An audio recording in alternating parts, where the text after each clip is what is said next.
All right, what we're going to be doing today is doing a lot of up-potting. I got a whole lot going on right here, and the subject of the video, I just pretty much destroyed it. I knocked this over while I was straightening up out here to get the video set. The whole point of this video is to put a little more emphasis on using these cups and why they are so effective. So for anybody who was wondering, can you do this with any plant? And I'm going to say yes, and it's very effective. And keep in mind now, you can see how all of it's busted up. You see how tall that is? You see we already got fruit coming on. This is all I have to do with this. Look at that root system. This is what I'm trying to tell you guys about this cup system. Look at that. You can't make that up. There was no tug of war and nothing to get this plant out of there. And look how healthy those roots are. Just everywhere. Now, again, this being the subject of the video, this is one of my Goliath bush tomatoes. And I just kind of jacked the whole video up by knocking this thing over before we filmed. But again, this thing is already producing fruit. It's not even out in the garden yet, and it's already producing fruit. This plant is healthy as it's ever going to be. Look how thick the stalk is on there. This is what I'm trying to tell you guys about this system. Now what I'm going to do is show you a different variety of the plant. And this is the Queen of the Night tomato.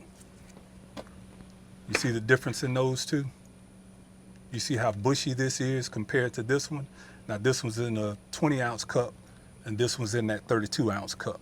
It's going to be a difference all the way around. Now, we're going to show you an extreme difference. And all of these are in the same growing medium compost. You see the difference in these? This is the same thing, Queen of the Night. They were all started at the same time. Just giving that plant all that it needs. Now these are all in the same growing medium. They're all in my compost, mixed with a little perlite, got a little vermiculite in there as well. They're all in the same growing medium. The difference is simply giving them that extra space to grow. The 20-ounce cup is going to be better than the trays, and the 32-ounce cup is going to be even better than the 20. So this is just a consistent thing, and I can take just consistency. This is another Queen of the Night. You see the difference? These two are identical. They were all grown at the same time. This is a 32-ounce cup. This is a 32-ounce cup. Recycling. We're making more sense over here than a little bit with the whole way that we do this system. I have to say that I've been neglecting these right here. This is my favorite tomato in the whole garden. This is my black cherries. So you can see the difference of what these Amish paste tomatoes look like. You see the light color in them? Now look at the black cherries. Look how beautiful that is. That's the difference in those. Now what we're going to be doing is, and we're going to be up-potting these. And once I up-pot these are going to take off and go to a whole nother level. Within 2 weeks, they'll be the size of these over here. Now, I'm going to give you some other examples of what this root training system does. I'm going to give you the same thing. This is a regular cup. This is the other cup. They're pretty close, but this one has a little advantage on it. But then when I go over to the other cups, look at the growth difference. This is consistent on any plant that you use. It's going to have the same consistency. We can go back here. This is some of my squash right here. And this is some zucchini. And they're in that cup system also. Look how firm they are. You can knock these things around. They are sturdy because they got room to grow in there. You see how that water is starting to drip out? As I tip this cup to the side. The water is at this level, and we're going to show you how we do this. And I'm going to go back in here and I'm going to show you to this. Look at this. These are chocolate peppers right here. You see what's happening there? They're already starting to flower. We're going to have fruit on these. It's the same thing. in that same system. Same system. Look at all the fruit on here. Not even time for these to be out yet. These are ancho poblanos. Now I pinched this one just to see what the difference would be. And you see where it split, where I pinched it at. Now you got it branching out, so it's going to be more bushy. But same thing. She's producing fruit already. So I stand by this whole system. The main purpose of this is just recycling. Because if we weren't using this for the few weeks that these plants are going to be staged in them, they do what? Go into the trash. So we're doing more than our part in recycling. And these cups, if you throw them in the landfill, they're going to be there for just as long as if they were here, right here on this table. And I'll be able to use these cups for years to come without going into a landfill. So that's my take on using styrofoam. Got a little soldering iron here. I'm going to show you just how simple it is to do this system. And all we're doing is just at the 2-inch mark, and that's why these cups are perfect. Just going to put a little pinhole in there. Spin it.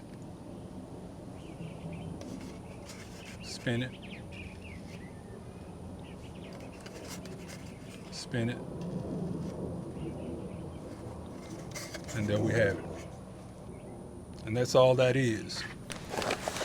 I really don't care for using the beach sand too much because the beach sand can contain some salts in it. But what I like to use is this just basically construction site sand. And what the construction site sand is, let me put some gloves on. It's simply like ground up granite, might be limestone, all those different things that they use in rock quarries and things of that nature. This stuff's been washed a couple of times, so you don't have to worry about the salt that's in there. Just take me a handful of that and drop it in the cup. You're not going to have to worry about any root rot because what's going on in this cup is what they call a capillary effect. You're going to put that water down here, it's going to saturate the sand, and then the compost is going to draw that up. That water never sits down here, so it's constantly cycling itself. So you're not going to have to worry about any anaerobic conditions happening in this because that's constantly cycling. And what I like to do is just take me some water, and I just start to fill it. You see how much of that water is filling up down there? Let it settle in.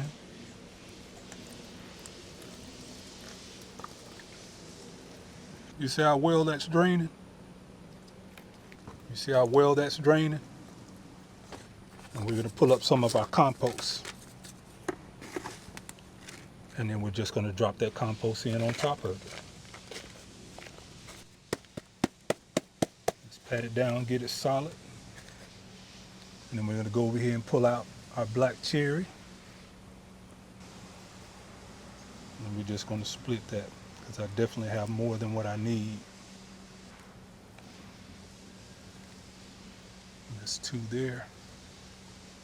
And we're going to take this and we could bring this all the way up to those stems right there.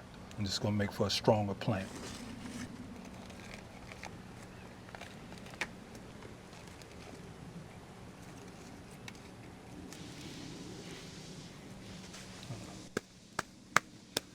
Pat that down, and then we'll go back to our water bottle once again, and we just water that in. And that's to get that soil to settle in around those roots. And we ain't got to worry about overwatering it, because what's going to happen is we're going to get back to the bottom. You don't have to worry about that. And that's how simple this system is. And what I call this is a root training system. You can use whatever type of cup you choose to use. The nutrients from the compost is going to settle down in that sand. And that's what this plant is going to go after. And it's going to thrive in this system until we take it out to the garden. We're growing out the box over here.